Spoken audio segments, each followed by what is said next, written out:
What does it feel like to wear a hair system?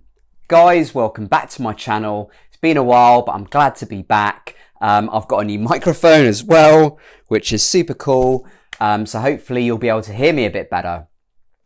So, firstly, New Lace CU, they've still got that 20% discount going, so make sure you get on that.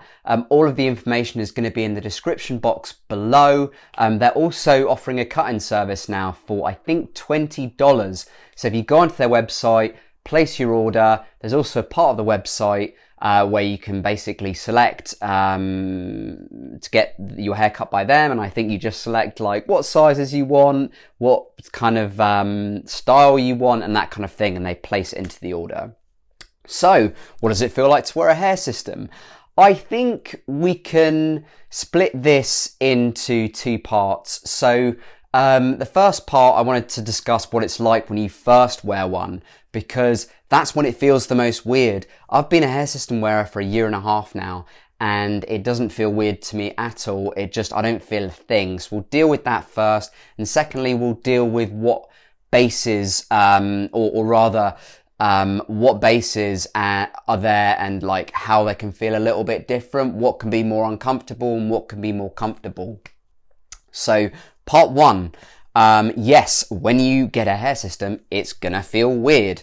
It's gonna feel odd. It's gonna feel uncomfortable. You're probably gonna want to get rid of it. You're gonna want to itch it all the time. It feels like you're constantly wearing a cap. It feels like you're wearing a cap to bed. It feels weird. But guys, I want to let you know that this feeling passes. You've just got to stick with it.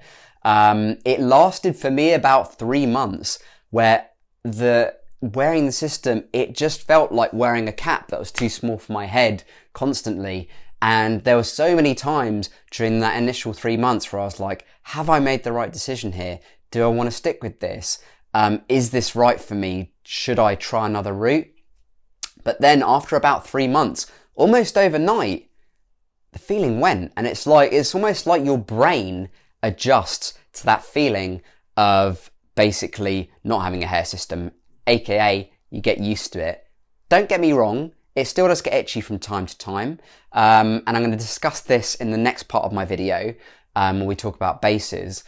But yeah, it does get itchy maybe every couple of days. Good thing to do rather than actually itch it, because that encourages the sort of hair from the knotting to come out. You don't want to do that. Just give it a nice little tap, and that generally does the job. If you've got an itch there, give it a little tap. Sometimes there might be little bits that come up a little bit and you can just give it a little itch. I sometimes shove a comb under there and just itch it that way. What can cause the itching is sometimes your bio hair on top starts growing through again, and that causes a bit of friction with the base itself, and that in itself can cause the itching. You might find that your itching becomes worse at night when you're about to go to bed, and first thing in the morning when you're getting up. And my hypothesis on that is because you're actually not doing anything else, and it gives your brain time to think about things like, oh, this is a bit uncomfortable, or this and that. It's kind of like other things where if your brain is distracted with something, it won't notice. But then when you're doing nothing, your brain starts to pick up on those sort of cues, and you're like, oh, it's a bit itchy now, and you give it a scratch. Or actually, no, you tap it. Right, okay, so part two, bases. Right, so what I will say is if you're wearing a poly thin skin or even a Swiss lace base, in my experience, these cause less friction and they cause less discomfort than something that might be a bit thicker. And when I mean thicker, I'm talking like a monofilament.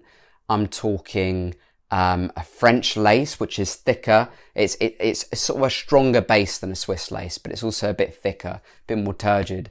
And even certain poly bases, which are thicker, although less so than lace, these ones can cause a bit more discomfort. And if you're a new system wearer, I wouldn't generally recommend wearing these bases first off the bat. You want one that's as comfortable as possible. So here we're talking about a poly thin skin. We're talking about a Swiss lace. Swiss lace is fantastic. It's a light base.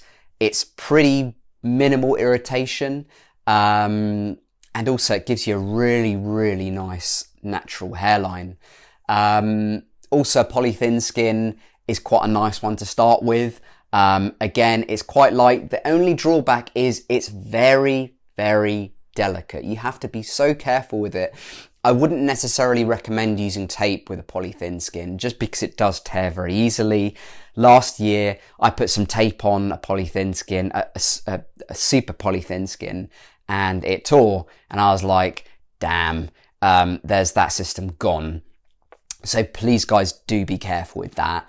I think if you're wearing a monofilament, I wouldn't really recommend a monofilament because they are just heavy. They're heavy to wear. They are itchy. They get hot, especially in summer. They're really uncomfortable. A French lace, I think, is a good one to have, but probably not in your first 6 months of wearing a system. I've got a French lace base right now. It holds the hair really well. It does give a natural appearance, as in a frontal hairline appearance. It does get a bit itchy. It gets more itchy than Swiss laces that I've worn in the past or polythin skins, but it does last longer. So guys, I think what you need to do is weigh up the pros and cons of each one. But if you are looking for comfort, which is basically one of the main topics of this video, I'd recommend a Swiss lace base or a polythin skin. So that's what I wanted to go over in this video, guys. I hope you found it helpful. Do check out my other stuff. Click the subscribe button. There's going to be some new videos coming up in the next couple of months, so do tune in, and I'll speak to you very soon. Bye for now.